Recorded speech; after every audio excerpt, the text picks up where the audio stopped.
আসসালামু আলাইকুম সবাইকে। আপনারা কেমন আছেন? আশা করি সবাই ভালো আছেন। আপনাদের সবাইকে 1xBet-এর নতুন টিউটোরিয়ালে স্বাগতম। আজকে আমি এই টিউটোরিয়ালকে 5 ভাগে ভাগ করব। প্রথমত, অ্যাপটি কিভাবে ডাউনলোড করতে হয়, দ্বিতীয়ত কিভাবে রেজিস্ট্রেশন করতে হয়, তৃতীয়ত কিভাবে ভেরিফিকেশন করতে হয়, চতুর্থ কিভাবে টাকা ডিপোজিট করতে হয় এবং সর্বশেষ কিভাবে টাকা উইথড্র করতে হয়। এছাড়াও থাকছে একটি প্রোমো কোড। আপনারাও যদি ঘরে বসে খুব সহজে 1xBet অ্যাকাউন্ট খুলে ডিপোজিট ও ভেরিফিকেশন করতে চান, তাহলে আমি যা যা বলবো আপনি তা ফলো করবেন। চলুন শুরু করা যাক। 1xBet অ্যাপটি যদি আপনার মোবাইলে ডাউনলোড করা না থাকে, তাহলে গুগল ক্রোম অথবা অন্য কোনো ব্রাউজার থেকে ডাউনলোড করবে। এরপর অ্যাপটি ইনস্টল করে অ্যাপটিতে প্রবেশ করবেন। দেন এখানে একটি অ্যাকাউন্ট ক্রিয়েট করতে হবে।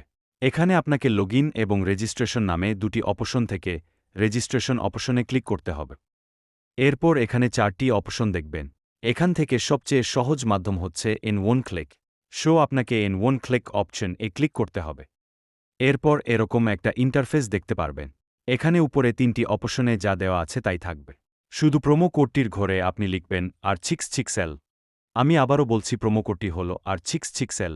এই প্রোমো কোডটি ব্যবহার করলে আপনি 24 ঘন্টা ডিপোজিট করতে পারবেন। প্রতি সপ্তাহে বা মাসে 100% বোনাস পাবেন। তাই প্রোমো কোডটি এখানে সঠিকভাবে দিবেন। প্রোমো কোডটি সঠিকভাবে না দিলে আপনার অ্যাকাউন্টটি 100% ভেরিফাই হবে না।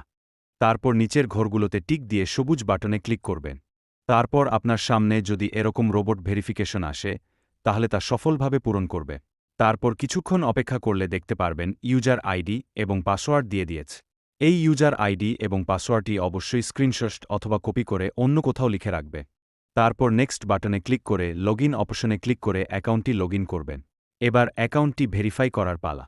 নিচে দেওয়া মেনু বাটনে ক্লিক করবেন, তারপর উপরে পার্সোনাল প্রোফাইল নামে অপশনে ক্লিক করবে। এরকম একটা ইন্টারফেস দেখতে পারবেন।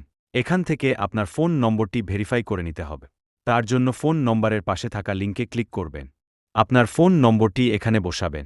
নম্বরটি দেওয়ার পর নেক্সট ক্লিক করলে আপনার ফোন নম্বরে একটি কোড আসবে। কোডটি এখানে বসিয়ে কনফার্ম বাটনে ক্লিক করলে দেখতে পারবেন আপনার ফোন নম্বরটি ভেরিফাই হয়ে গেছে। তারপর উপরে থাকা fill in personal data click করলে এরকম ইন্টারফেস দেখতে পারবেন।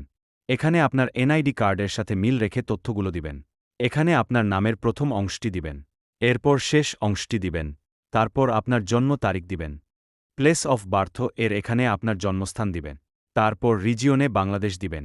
সিটিতে ঢাকা সিটি দিবেন। রেসিডেন্স অ্যাড্রেসে আপনার জেলার নাম। ডকুমেন্ট টাইপ সিলেক্ট করে এখানে ন্যাশনাল আইডি কার্ড সিলেক্ট করবেন। এখানে সিরিজের ঘরে 1 লিখে দিবেন। ডকুমেন্ট নাম্বারের এখানে আপনার এনআইডি কার্ডের নাম্বারটি বসাবেন। আর আপনার যদি এনআইডি কার্ড না থাকে, তাহলে আপনার ফোন নাম্বারটি বসিয়ে দিবেন। তারপর ডেট অফ ইস্যু এখানে আইডি কার্ডের উল্টা পাশে যে নাম্বার আছে তা বসিয়ে দিবেন। এখানে ইস্যুড বয় জায়গায় বাংলাদেশ গভর্নমেন্ট লিখে দিবেন। সব ঠিক থাকলে নিচের কনফার্ম বাটনে ক্লিক করবেন। তারপর দেখতে পারবেন আপনার অ্যাকাউন্টটি সাকসেসফুলি ভেরিফাই হয়ে গেছে। এবার আরও একটি গুরুত্বপূর্ণ কাজ হল ডিপোজিট করার জন্য ডিপোজিট অপশনে ক্লিক করবেন। আপনার সামনে এরকম কতগুলো সাইট আসবে। এখান থেকে আপনি বিকাশ, নগদ, রকেটের মাধ্যমে টাকা ডিপোজিট করতে পারবেন। আমি নগদ থেকে টাকা পাঠাবো, তাই নগদ সিলেক্ট করে দিলাম।